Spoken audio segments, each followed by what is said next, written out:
হ্যাঁ আমাদের যেমন কোনো সমস্যা না। আরে আচ্ছা কালেক্টর স্কুলে ম্যাডাম ফাতে কালেক্টর ম্যাডাম লোকে বনিয়ে টানাটানি করতেছেন আমার কথা না তা আপনি এক কুত্তা বেটা কি বললে করতে গেছে করে কি ওরা একটা সত্য কথা পরে আমি বলে বলেন কি সব কথা আমি কই সব কথা বল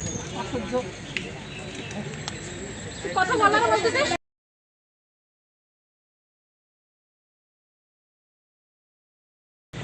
কি যন্ত্রণা ভালো আমার ছাড়া দেবে করে অন্য কাজ আমার ছাড়া দেবে যখন অন্য কাজ হবে ভালো হাজবেন্ডের সাথে ওয়াইফের রেখে আপনি এই ম্যাডামের সাথে প্রেম করেন কেন? হ্যাঁ আমার জিনিস না তুই আপনি আর চেনেন না? আমার জিনিস না তুই আমার জিনিস না তুই আমার জিনিস না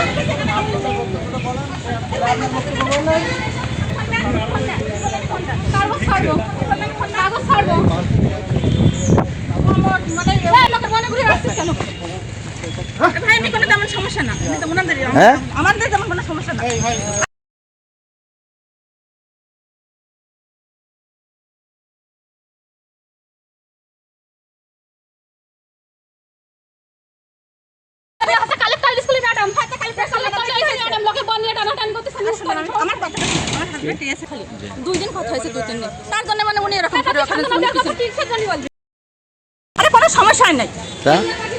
আপনি জানেন না ওনার ওয়াইফ আছে? তা আমি তো ওনার সাথে কোনো জাস্ট দেখা করেছি আজকে জাস্ট দেখা করেছি কোনো টানাটানি করিনি আমি ওর সাথে আমার বিয়ের বয়স 6 বছর ও বিভিন্ন সময় বিভিন্ন মেয়েদের সাথে সম্পর্ক করে সেই তাই করে নিয়ে আমি চলে আসছি এই মহিলা বেশ কয়েকদিন ধরে ওরা মেসেজ করতেছে আমি ওর না এই মহিলার সাথে গতকালকে বাইরে যাই চুমু খাইছে জড়াই ধরছে তার প্রমাণ আমার কাছে আছে এই মহিলা কালকে রাত 10টা পর্যন্ত ওর সাথে রাত 10:30 11টা পর্যন্ত ওর সাথে আর সাইফুল আর পারে না ওর বরের বাড়িও বললি ও হচ্ছে ওর বর পুলিশ ওর বর হচ্ছে পুলিশ হ্যাঁ সাতক্ষীরা কালেক্টর স্কুলে চাকরি করে একটা সত্য কথা পরে আমি বলে বলেন কি সব কথা বলবি তুই সব কথা বলবি তুই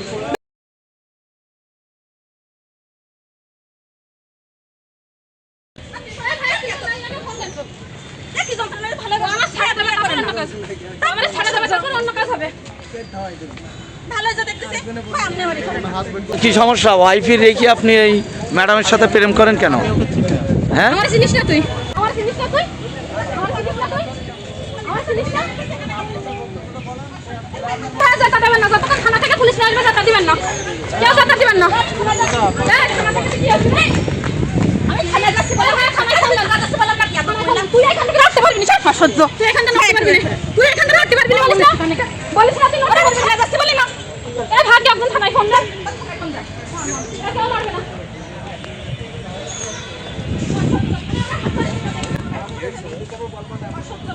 আরে ভাই তুই হাত ধরবি কি তো কি করেছিস তোরা কি আমার কাছে প্রমাণ আছে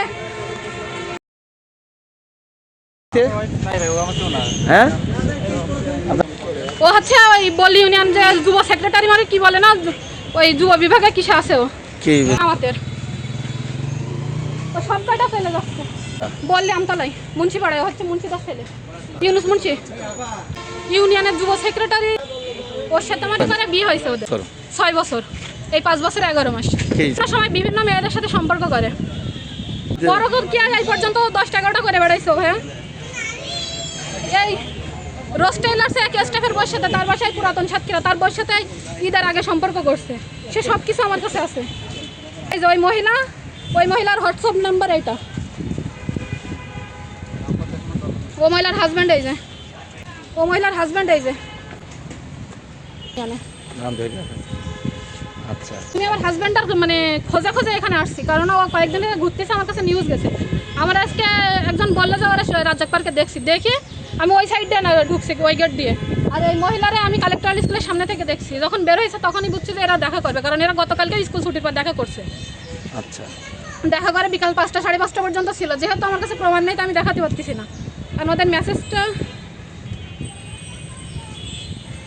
উনি মনে করেন বারবার হচ্ছে এরা বিরক্ত করতেছে যে আমি আপনারা সুখে রাখবো আপনারা ভালো রাখবো আপনারা সব কিছুটাই দিয়ে রাখবো গতকাল করা সেই একই কাজ করছে ওদের যদি এখন মেডিকেল করা হয় তো সেটা পাওয়া যাবে ওর হাজব্যান্ডের ভাষায় নয় মেডিকেল করলে পাওয়া যাবে সেটা ওই এখান থেকে এক সপ্তাহ আগে বান্ধবীরা নিয়ে ঘুরতে গেছে ওই নগরঘাটে এক বান্ধবীর বাসায় আমি সেখানেও ধরছি সেই বান্ধবী আমার বাসায় আসছে মানে ইত্যাদি ঘটনা ঘটতেছে ওই একের পর এক এরকম ঘটনা ঘটে যাচ্ছে ওর নাম মোহাম্মদ ফিরোজ শাহ ও ওর বাসা বললি ইউনিয়ন, ওর বাবার নাম মোহাম্মদ ইউনুস আলী মুন্সি, ওর ওয়ার্ড 2 সদর।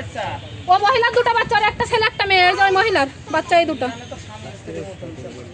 এই যে ওর মহিলার এই যে 2টা বাচ্চাই, একটা ছেলে একটা মেয়ে। ওই মেয়ে আর ছেলে রেখে সন্ধ্যার পরে মেয়ে ছেলে বাসায় রেখে ওরা 2জন ঘুরতে বেরোচ্ছে। ওর স্বামী পুলিশের চাকরি করার নাম ওর স্বামীর নাম সাইফুল। এই যে ওর স্বামী এই এখন মুখে দাড়ি রাখছে। এই যে কাগজটা কি করলেন? আশা ভাদ্র, আমার 2 নম্বর কুশখালী ইউনিয়ন 7 নম্বর ওয়ার্ড। আমার বাবার নাম মিতা জাহাঙ্গীর আলম, আমার নাম সোনিয়া খাতুন। আমার ছাড়তিছেও না, আমার রাখতিছেও না, এরকম পরকিয়া করে বেড়াচ্ছে।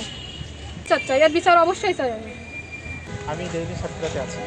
সো তা আপনি এই যে আপনার ওয়াইফ এই যে পরকিয়া করেন, আপনার ওয়াইফ যে হাতে নাতে ধরলো, আমার কাছে প্রমাণ আছে, আমার কাছে না তা আপনি এই কুত্তা বাচ্চা কি বললে? তোর দিকে ব্যবসা করে কি ওরা?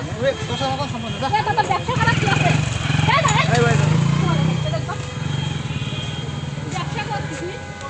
ও আমার ভাইয়ের অপারেশনের টাকা 10 লাখ টাকা মেরে দিছিল। আমার ভাই অ্যাক্সিডেন্ট করা হচ্ছে যশোর কি বলে ন্যাশনাল হাসপাতালে অপারেশন করছে 2 বার, তার থেকে 1 বার টাকা মেরে দিছে। আমার 2020 সালের আগস্ট মাসের 30 তারিখে বিয়ে হয়েছে, সম্পর্ক করে বিয়ে আমাদের। ও বিয়ের দিনও জালিয়াতি করছে আমার সাথে। শুধু তাই না, আমার বিয়ের পর থেকে, বিয়ের 4 মাস পর থেকে ও পরকিয়া করে বেড়ায়। আমি ধরতে পারি না ধরার কারণে পরবর্তীতে যখন ধরতে পারছি, কয়েকবার ঝামেলা করার পরে আমি বাবার বাড়ি চলে গেছি। আমার হাত পায়ে ধরে আবার নিয়ে আসে, বলছে যে আমার সুযোগ দাও। আমি ওরা সুযোগ দিয়েছি, সুযোগ দেওয়ার পরেও যখন শোধ হলো না, তখন আমি এই কোরবানির আগে, মানে এই যে কোরবানির আগে ও একটা মেয়ের সাথে সম্পর্ক করছে। মেয়েটার হাজব্যান্ড এই রোজ টেলার্সে কাজ করে, মেয়েটার বাসা পুরাতন সাতক্ষীরা। সব কিছু যখন আমি দেখছি, হোয়াটসঅ্যাপ ইমো যখন দেখছি, ওরা সাথে মানে কাটাকাটি করছি। ও আমার সাথে গন্ডগোল করে আমার গায়ে হাত তুলছে। আমার ভাই এসে আমার নিয়ে গেছে, ওর পরিবারের সামনে, সদস্যদের সামনে নিয়ে গেছে। নিয়ে চলে যাওয়ার পরে কুরবানি ঈদের পরে ও যখন আবার এসে সব কিছু ভুল স্বীকার করলো যে আমার ভুল হয়েছে, আমার মাফ করে দাও, আমি আর এরকম কাজ করবো না। কিন্তু তার পরবর্তীতেও আবার ওর কলেজ বান্ধবীরা নিয়ে ঘুরে বেড়াচ্ছে। ওর কলেজ বান্ধবীরা নিয়ে যখন ঘুরে বেড়াচ্ছে, তখন আমার হাতে প্রমাণ আসলে আমি সেহেতু এখন ও পরকিয়া করে বেড়াচ্ছে। এই যে কালেক্টরাল স্কুলের ম্যাডাম সালমা বেগম, উনি প্রথমেই এর কাছে মেসেঞ্জারে নক দিছিল। ওই ম্যাডাম নক দেওয়ার পরে ধীরে ধীরে এরা একে অপরের প্রতি আকৃষ্ট হয়। গতকালকে ওরা সারাদিন দেখা করছে, বাইপাসে ঘুরছে, এমনকি অপকর্মও করছে। আজকে ওরা এখানে যখন ঘুরতে আসছে, তখন আমি ওদের হাতে নাতে ধরছি। আমি তাহলে ম্যাডাম মানে কালেক্টরে চাকরি করে সহকারী শিক্ষিকা হিসেবে, ওর বাসাও বললি ইউনিয়ন, ওরা একই ইউনিয়নের বাসিন্দা। বিচার চাচ্ছি যে আমার মানে কোনো কিছু না করুক, আমার ছাড়ে দিক, কারণ আমি এরকম চরিত্রহীন স্বামীর সাথে থাকতে যাবো না। ও আমার সাথে ঘর করবে, আবার অন্য নারী নিয়ে ঘুরে বেড়াবে। আর যে মেয়েদের নিয়ে ঘুরে বেড়াইছে, কয়েকটা মেয়ের সাথে ঘুরে বেড়ানোর ছবি আমার কাছে আছে। যেখানে ওর বাসা বললি ইউনিয়নে, ওর নাম হচ্ছে মোহাম্মদ ফিরোজ শাহ, ওর বাবার নাম মোহাম্মদ ইউনুস আলী মুন্সি। ও হচ্ছে জামাতের একজন বড় নেতা, খুব সম্ভবত যুব ইউনিয়ন সেক্রেটারি কি ওয়ার্ড সেক্রেটারি এরকম হবে। জামাতের একটা দলে এতে আছে, পদস্থে আছে, এতটুকু। সাংগঠনিক নিয়ে কোনো অভিযোগ করেনি, কারণ ওই সাংগঠনিককে অভিযোগ করলে আসলে অভিযোগটা ওইভাবে মঞ্জুর হয় না। কেননা আমি আমার বাড়িতে একটা ঝামেলা হয়েছিল, সেই ঝামেলা নিয়ে আমি জামাতের কয়েকজন নেতার কাছে গেছিলাম। যাওয়ার পরে আমার ফ্যামিলি নিয়ে তারা কথা বলছিল, সেই কারণে আমি আর জামাতের কারোর কাছে যাই না। আর জামাতের কারোর কাছে যেও আমি বিচারটা সঠিক পাবো না, কেন ও তো নিজেই জামাত করা কর্মী, এজন্য আমি কোনো সঠিক বিচার পাবো না, আমি এতটুকু জানি।